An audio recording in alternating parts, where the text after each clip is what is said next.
ಬೇಲೂರು ತಾಲೂಕಿನ ಸನ್ಯಾಸಿಹಳ್ಳಿ ಗ್ರಾಮದಲ್ಲಿ ಕಳೆದ ಸುಮಾರು 4 ತಿಂಗಳಿಂದ ಕುಡಿಯುವ ನೀರಿನ ತೀವ್ರ ಸಮಸ್ಯೆ ಉಂಟಾಗಿದ್ದು, ಗ್ರಾಮಸ್ಥರು ದೈನಂದಿನ ಜೀವನ ನಡೆಸಲು ಪರದಾಡುವ ಪರಿಸ್ಥಿತಿ ನಿರ್ಮಾಣವಾಗಿದ್ದು, ರೊಚ್ಚಿಗೆದ್ದ ಗ್ರಾಮಸ್ಥರು ಇಂದು ಖಾಲಿ ಕೊಡ ಹಿಡಿದು ಪ್ರತಿಭಟನೆ ನಡೆಸಿದರು.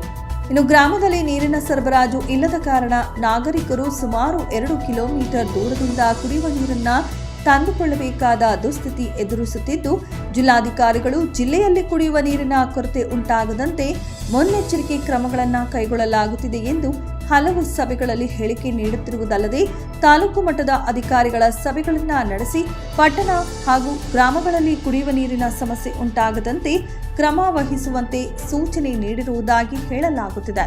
ಜೊತೆಗೆ ಜಾನುವಾರುಗಳಿಗೆ ಆಹಾರ ಮತ್ತು ನೀರಿನ ಪೂರೈಕೆಯಲ್ಲಿ ವ್ಯತ್ಯಯವಾಗಬಾರದೆಂದು ಸ್ಥಳೀಯ ಅಧಿಕಾರಿಗಳಿಗೆ ಕಟ್ಟುನಿಟ್ಟಿನ ಸೂಚನೆ ನೀಡಲಾಗಿದೆ. ಆದರೆ ಈ ಸೂಚನೆಗಳು ಕಾಗದದಲ್ಲೇ ಉಳಿದಂತಾಗಿದ್ದು, ಸನ್ಯಾಸಿಹಳ್ಳಿ ಗ್ರಾಮದಲ್ಲಿ ಮಾತ್ರ ಸಮಸ್ಯೆ ಇನ್ನೂ ಬಗೆಹರಿಯದಿರುವುದು ಸ್ಥಳೀಯರ ಆಕ್ರೋಶಕ್ಕೆ ಕಾರಣವಾಗಿದೆ. ಜೊತೆಗೆ ಗ್ರಾಮ ಪಂಚಾಯಿತಿ ಪಿಡಿಒ ಅವರಿಗೆ ಈ ಸಮಸ್ಯೆ ಬಗ್ಗೆ ಹಲವು ಬಾರಿ ಮನವಿ ಸಲ್ಲಿಸಿದರೂ ಸಹ ಯಾವುದೇ ಕ್ರಮ ಕೈಗೊಳ್ಳದೆ ನಿರ್ಲಕ್ಷ್ಯ ತೋರಿಸುತ್ತಿದ್ದಾರೆ. ಹೇಳಿ ಕೇಳಿ ಬೇಲೂರಿನಲ್ಲೇ ಯಗಚಿ ಜಲಾಶಯ ಇದ್ರೂ ಸಹ ಸನ್ಯಾಸಿಹಳ್ಳಿ ಗ್ರಾಮಕ್ಕೆ ಕುಡಿಯುವ ನೀರು ಪೂರೈಕೆ ಆಗದಿರುವುದು ಅಚ್ಚರಿ ಮೂಡಿಸುವ ಸಂಗತಿಯಾಗಿದೆ.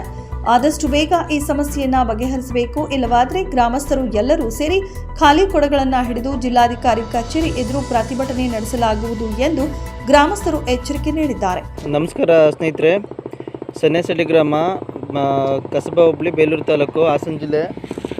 ಸುಮಾರು 3-4 ತಿಂಗಳಿಂದ ಸರಿಯಾಗಿ ನೀರಿನ ವ್ಯವಸ್ಥೆ ಇಲ್ಲದ ಕಾರಣ ಸನ್ಯಾಸಿಹಳ್ಳಿ ಜನರು ಸನ್ಯಾಸಿಹಳ್ಳಿ ಊರಿನ ಗ್ರಾಮದ ಆಚೆ 1-2 ಕಿಲೋಮೀಟ್ರ್ ಆಚೆ ನೀರು ತೊಗೊಂಡು ಬರ್ತಾ ಇದ್ದಾರೆ. ಆ ಕಾರಣದಿಂದಾಗಿ ದಯವಿಟ್ಟು